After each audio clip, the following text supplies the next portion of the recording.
برخی در جامعه تاجیک بر رنج و قتل حیوانات خانگی به تفاوتند. کشتار گربه در شهر دوشنبه 3 روز باز در شبکه‌های اجتماعی مورد بحث است. ما به سراغ جوانی رفتیم که این کار را پیش چشم همسایه‌ها در روزی روشن کرده است.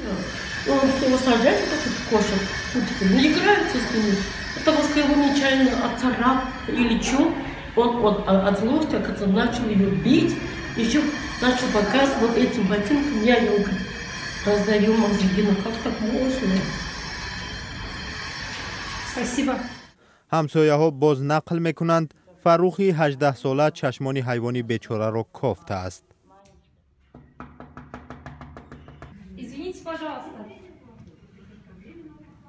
در خبرنگاری رادیوی آزادی را مادر کلانش باز کرد که با افتخار کمزولی پر از مدال‌های خود را نمایش می‌داد و می‌گفت اشتراکچی جنگ دوم جهانی است.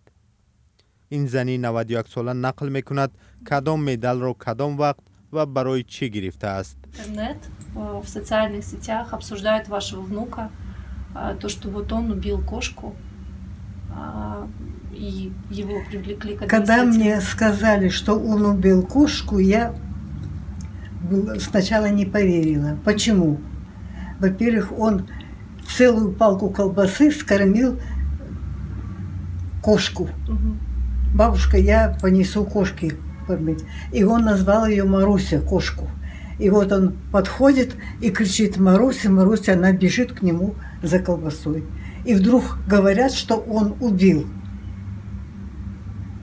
Что это самое? Ну, а вы сами из этого трагедию делать кошку, я, например, против того. Почему против?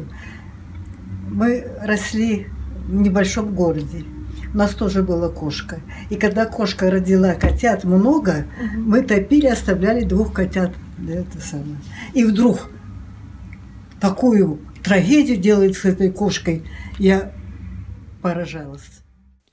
لئوکادیا دیمیتریونا با خبرنگاری رادیوی آزادی اظهار داشت که نبیره‌اش را دادگاه برای این عمل 150 سامانی جریمه بست و آنها آن را پرداختند و دیگر نباید فرخ مورد تعقیب قرار بگیرد.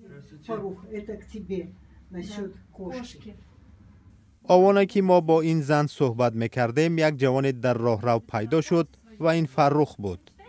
وی قطعا نخواست با ما گپ زند.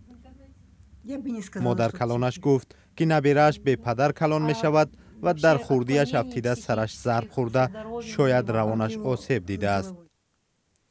رفتار فرخ را اکثر کاربران شبکه‌های اجتماعی محکوم کردند. در شمول آنها کسانی نیز بودند که در رفتار او جنایت نمی‌دیدند.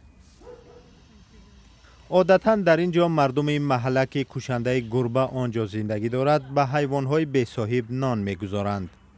با این مرد واخوردیم که خوراک گربه ها را جمع میکرد. خبرنگاری رادیوی آزادی از او پرسید دلش به این حیوان ها نمی سوزد؟ من پشک مدد چی در کن؟ پنسیه دا اومدم پنسیه را ندار. انا بیگه دا خانه دا نان نیست دیده. ینگت گذشت. دو تا نیوره دختر قطع ماندگیم. دستا مایی باید.